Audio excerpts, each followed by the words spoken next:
السلام عليكم ومرحبا بكم في فيديو جديد على قناة تحريات بوليسية. بدون مقدمات بدون إطالات ندخل مباشرة في سرد أطوار جريمة اليوم. حلقتنا اليوم سيدي غادي نبداوها مع واحد الراجل كان كبير في العمر ورجل غني ولا باس عليه، إنسان مقاول كبير ساكن غير بوحدو في واحد الفيلا. عنده ولد واحد من بعد ما توفات ليه المرا ديالو هادي شحال من عام، خلات ليه هاد الولد هاد الولد ما عايش معاه في الفيلا وإنما عايش في واحد المدينة أخرى. مازال كيقرا كمل دراسات الجامعية ديالو العليا، كاين ليه واحد لابارطومون تمايا وكيجي عندو مرة كيصيفط ليه الفلوس لي خاصة، كيتواصل معاه عن طريق الهاتف. المهم في المناسبات داكشي كيجي عندو أمورهم على خير وبخير. واحد المرة من المرات يعني الولد هذا كنهضرو عليه غادي يتصل بالاب ديالو، كيتصل بيه كما قلنا يعني تقريبا يوميا او نهار ونهار لا، كيتفقد الامور ديالو. اتصل بيه والو ما كيجاوبش، التليفون ديالو خارج التغطية اولا ما خدامش اولا طافي اولا. الدري تشوش بزاف، كيتصل كيدوش شوية الوقت عاوتاني كيرجع يتصل كيقول واقيلا الوالد ممساليش خدام. المهم كيدوش اولا شي حاجة، عيا بالانتظار وعيا بالاتصالات والو. هنايا هو يشد النمرة ديال العساس ديالهم ديال الفيلا، كان عندو واحد العساس هذا الراجل الكبير، ويتصل بيه ويجاوبو العساس. قالي اهلا سي فلان كي داير بخير؟ قالي واش الوالد ديالي واش مكاينش في الفيلا؟ انا كنتصل بيه ما كيجاوبنيش. قالي لا سي فلان انا اصلا ما كاينش في الفيلا. قالي وانت فينك؟ قالي انا في البلاد، توفى لي الوالد ديالي وجيت. قالي البركه في راسك. قالي مشى معاك باس؟ قالي المهم انا راه ما كاينش في الفيلا. قالي انا نتصل به من عندي، انا اتصل به العساس حتى هو ما كيجاوبوش. المهم هنايا داك الولد صافي قال لي غير بقى انت في البلاد، انا غادي نمشي للفيلا ونشوف اشنو كاين. خدا ترونسبور وجا للمدينة اللي عايش فيها الوالد ديالو هاد الدري هذا.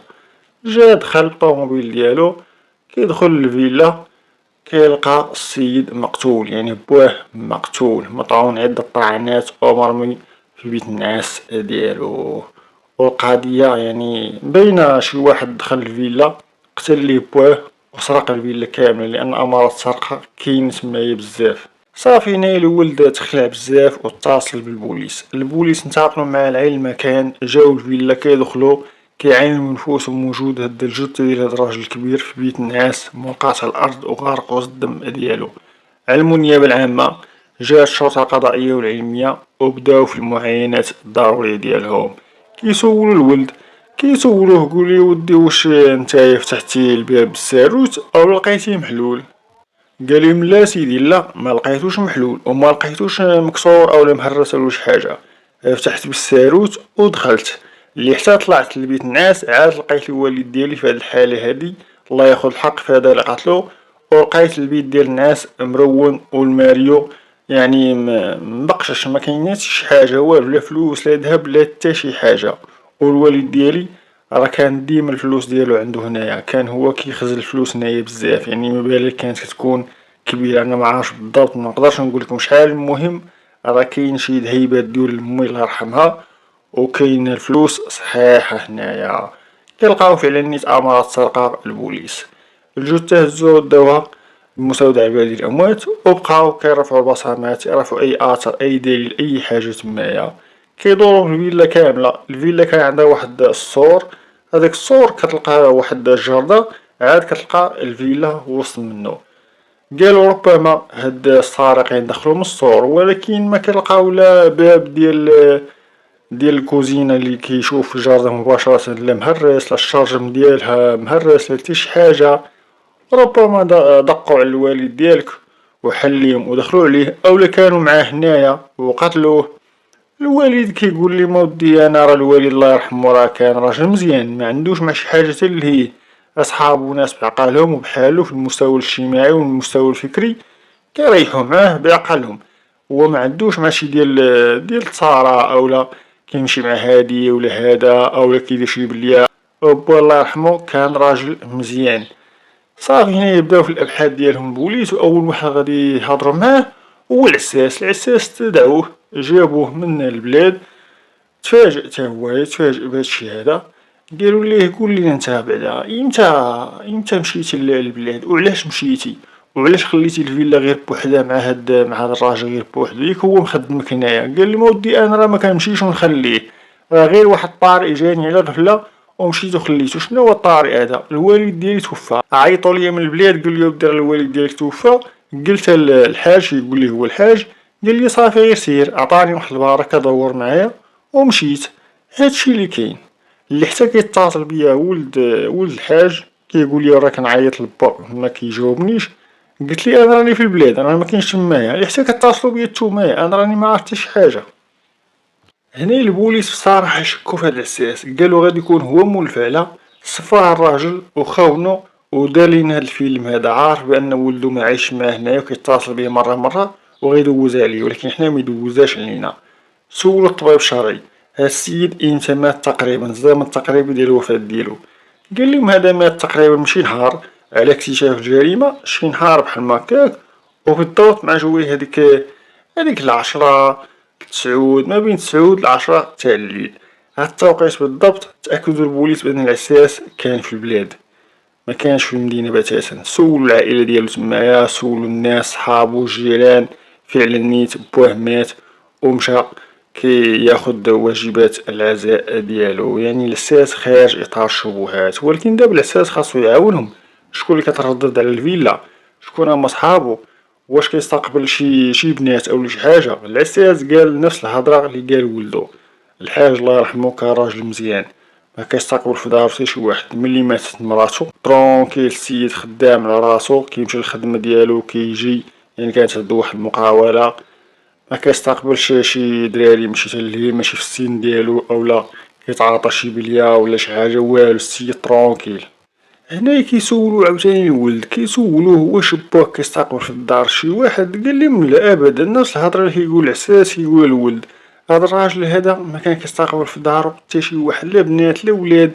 مرة كيجيو صحابو، وصحابو قلال بزاف وغير بحالو كيما قلنا في المستوى الاجتماعي وفي السن ديالو وكذا. يعني ما غيديروش هاد الجريمة هادي على ود سرقة ويقتلوه وكذا، لا مستبعدة بزاف، حقه مع بطبيعة الحال كاملين.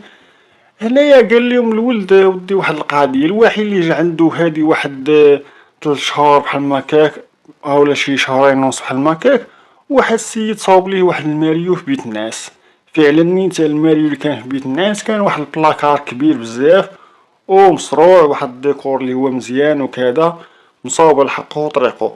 قال لهم واحد النجار حريفي مزيان، انا نيت جيت عنده واحد النهار وبالي راه خدام فيه تما في بيت الناس، وقال لي راه عجبني عند الوالد كيهضر معاه الله يرحمه.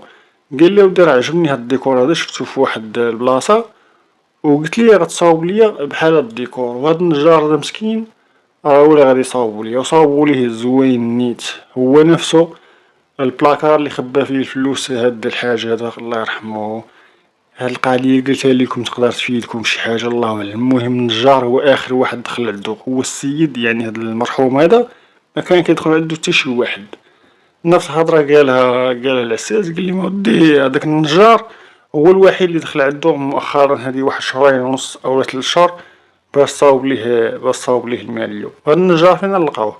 العساس جبد ليهم التليفون ديالو، قال لي ما ودي انا راه ملي خدم معانا هنايا في الفيلا راه بقيت كنتصل بيه، هو اللي عطاني النمرة ديالو وقال لي عافاك الله يجزيك بخير، انت بحكم انك عساس هنايا في هاد الفيلات هادو غتعرف اكيد شي واحد هنا باغي يصاوب شي بلاكار شي ماريو شي ميدا شي طابلة شي حاجة.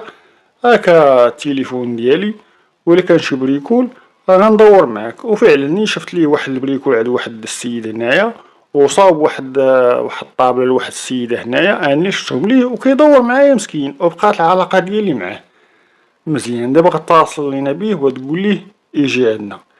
اتصل به العساس وما قالش يا ودي راه البوليس بغا يحقوا معاك في واحد الجريمة وكذا كذا. البوليس وصاوه اللي يعود هو مرتكب الجريمة هادي ويهرب، لانه العساس ما كيعرفش العنوان ديالو، كيعرف غير التليفون ديالو ويتصل بيه. قال لي قول ليه يجي راه لقيت لك واحد البريكول. قال لي واحد البريكول لقيتو كذا كذا هنايا حدانا، واحد المرا بغات تصاوب شي لعيبات. قال لي صافي واخ، دار مع الساعة والتوقيت اللي غيتلاقاو فيه. فعلا نيت جا النجار جاب واحد الميطير ديالو اللي حتى وقف عند العساس. قال لي اهلا فلان كي داير بخير، المهم سلم ليه. اللي حتى وقف البوليس، سلام سلام. قال لي تا هو النجار فلاني، قال لي يا سيدي هو انا. قال لي تا فين اللي خدمتي على هاد السيد هذا مول الفيلا، يعني اللي خدام عند العساس؟ قال لي يا سيدي خدمت عندو، راجل مزيان وكريم تهلا فيا، مالو ياك ما كاين باس. قالوا لي راه حنا لقيناه مقتول في دارو ومسروق، هذا دخل ليه سرقو قتلو وحنا كنبحثو في هادشي. قال لي الله اكبر، الله ياخذ الحق في هذا قتلو، الراجل كان مزيان غير تعداو عليه الشاف. قال لي قول لينا انت ملي خدمتي عندو بقيتي كتواصل معاه كتجي عندو مره؟ قال لي لا ابدا، انا خدمت ليه خلصني مشيت حالاتي، هادشي اللي كاين، غير هادشي هذا اللي كاين.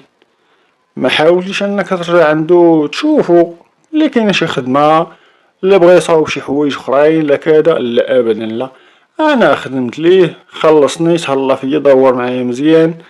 العساس عطيتو النمرة التليفون ديالي، قلت ليه الا كاين شي بريكول ولا شي حاجه اتصل بيا، راه اتصل بيا شحال من مره ودورت معاه، فيما كيلقى ليا شي بريكول زوين عدد الناس هادو لاباس عليهم كندور معاه، هادشي اللي كاين. هنايا البوليس بحال شكو فيه، بحال السيد كيهضر هو مرتابك وماشي هو هذاك وماشي طبيعي، وكيدخل ويخرج الهضره وكيقول لي بنفس الهضره. هنايا ملي شكو فيه مزيان غادي يديه للمحل ديالو السكنه ديالو وغادي يقلبوها. فعلا نيت هنايا داو ليا عمك النجار داوه للدار ديالو. هي هاديك فاش كيدخلوا للدار ديال هاد النجار هذا اشنو كيلقاو؟ ملي كيقلبوا ليه البيت ديالو فين كينعس وداكشي، كيلقاو واحد المجموعه تاع المجوهرات الذهب وداكشي، وكيلقاو شي ميقنات، ودوك الميقنات تقريبا شي 3 كانوا، وكانوا غاليين يعني باهظي الثمن، ما جاش معاهم يكونوا مملوكين عند هاد السيد هذا. وكيلقاو واحد المبلغ مالي ديال واحد 20 مليون. هنايا واجهو هداك النجار قالو ليه هاد الفلوس هادي والذهب وهاد المواقن منين جاوك؟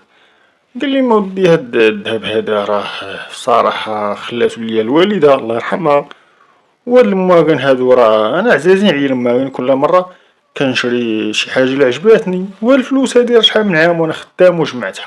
هاد الهضرة هادي ما مطابقاش مع الحالة الاجتماعية ديالو، كان كتكون فواحد الدار لا قد الحال بزاف، ويعني عائلته الناس دراوش بزاف، كان مزوج وعنده واحد الوليد وبنيته مازالين صغارين، والحالة بصفة عامة ماشي هي هاديك.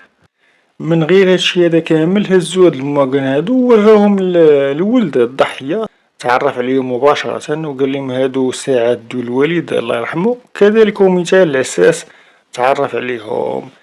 هنايا الفلوس بطبيعة الحال راه ديال الضحية، ودوك المجوهرات اللي هما تا هما يدو المرحومة الأم ديال هاد الولد هذا يعني مرات الضحية. صافي السيد هو مولف عليها، صافي هزوه لقاو عليه القبض وداوه الكوميسارية. بقات واحد الفرقة كتعاين في الدار ديال هاد المجرم هذا اللي لقاو عنده الفلوس وهاد المجوهرات. اشنو كيلقاو ملي كيدخلوا للحمام؟ كيدخلوا لهاد الحمام هذا كيلقاو فيه واحد السدة الفوق، هاد السدة هادي صغيرة نوعا ما وفيها بعض المتلاشيات وشي حويجات ما كيستعملوهمش كيحطوهم تما. كيلقاو واحد الساشية كحلة وفيها ليقات يعني ليقات قفازات، وكيلقاو أداة الجريمة اللي هي الجنوية. صافي هنايا كملات الصورة، وواجهو البوليس بهادشي هذا كامل واعترف. بقى كيدور في عيني في نهاية الأمر وهو اعترف. اشنو قاليهم في هاد الاعترافات هادي؟ قالي مودي انا تلاقيت مع هاد الحاج هذا الله يرحمه اللي هو مول الفيلا عن طريق واحد السيد هو اللي لقاني بيه، كان كيقلب على شي نجار يصاوب لي واحد البلاكار في بيت الناس. تلاقيت بيه داني لبيت الناس ووراني يعني العبارات ووراني الديكور اللي باغي يدير ووراني كلشي. انا داكشي كنعرف ليه وكنصاوب الديكورات وكلشي نصاوبو مزيان.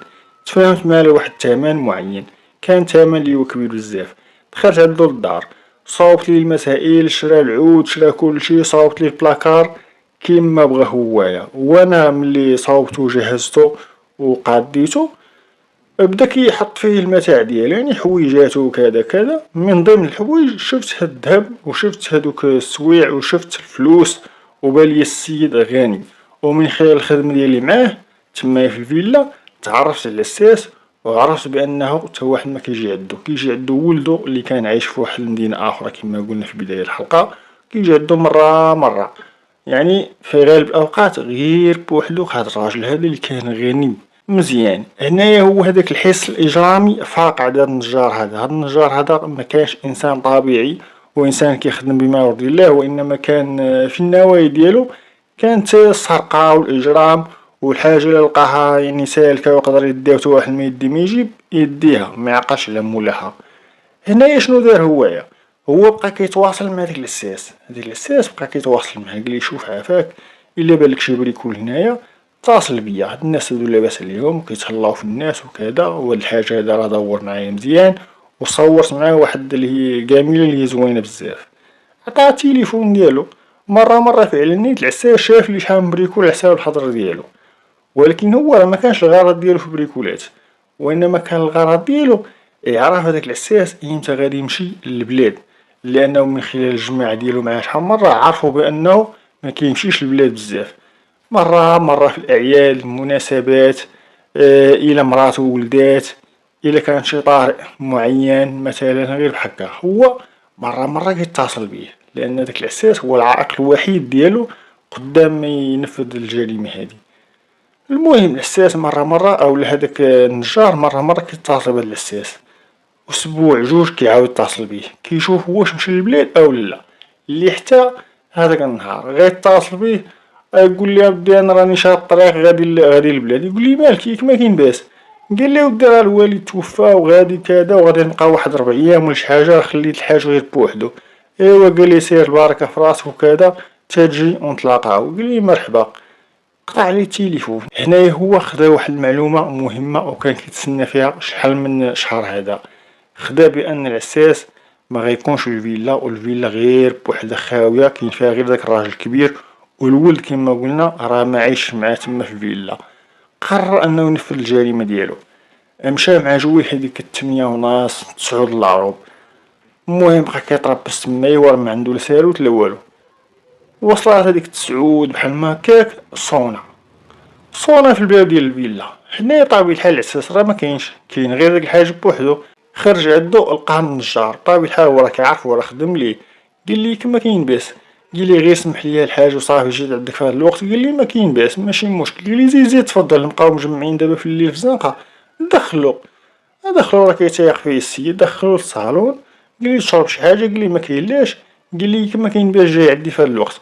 قال لي راه غير بغيت نسلف شي بركه ديال الفلوس من عندك، راني القضيه شويه عيانه وشحال هذا ما خدمت، والمراه عندي يعني حامله. المهم بقى غير كيكذب عليه وكيخربق عليه تمايا. الحاج كان راجل مزيان، قال لي تسناني هنا. طلع الفوق، باش يجيب لي شي بركه ديال الفلوس. هو هنايا اشنو دار؟ هو ملي كان دخل عنده راه كيما قلنا مشرب عنده، ما دار حتى شي حاجه، ما قاص بيبان، ما قاص حتى شي حاجه. ملي طلع الحاج جبد اللي قاس من جيابو، ضربهم في يدو، وجبد واحد الجنويه تسلها من تحت منه، من تحت حوايجو كان دايرها، وتبعو غادي يشدو في بيت الناس. مع الاخر دخل، الاخر لقاه وراه مع دار ما يعطيه، طف صافي صفاه ليه طيحو تمايا. رجع الجنويه تحت من حوايجو، وهو كما قلنا راه لبس اللي قاد ديالو استعاد السرقه، وبقى كيقلب على خاطرو تمايا. جبد الساروت من عندو تما نيت، حل ماليو، وبدا كيقلب. هز الذهب، هز الفلوس، هز الميقنات، هز شي حوايج اخرين، ودبر على واحد الساشيه غير من تمايا دارهم فيها وخرج. سد الباب من وراه، سد الباب الاخر ديال الزنقه، تلافت هنا تا واحد ما كاين اللي غادي يشوفو، ولاد بالفرار من بعد ما ركب على الدراجه الناريه ديالو. وللاسف الشديد دار هاد الجريمه هادي غير هكاك. السيد ما استافد لا من فلوس لا من حتى شي حاجه، لان البوليس دغيا وصلوا ليه ولقاو الفلوس باقا هي باقي ما بداش في الخسران ديالها. يعني هذا جريمه هكا، قتل السيد غير هكاك. المهم تقدم لهذا الاساس العداله وتحكم عليه بالمؤبد.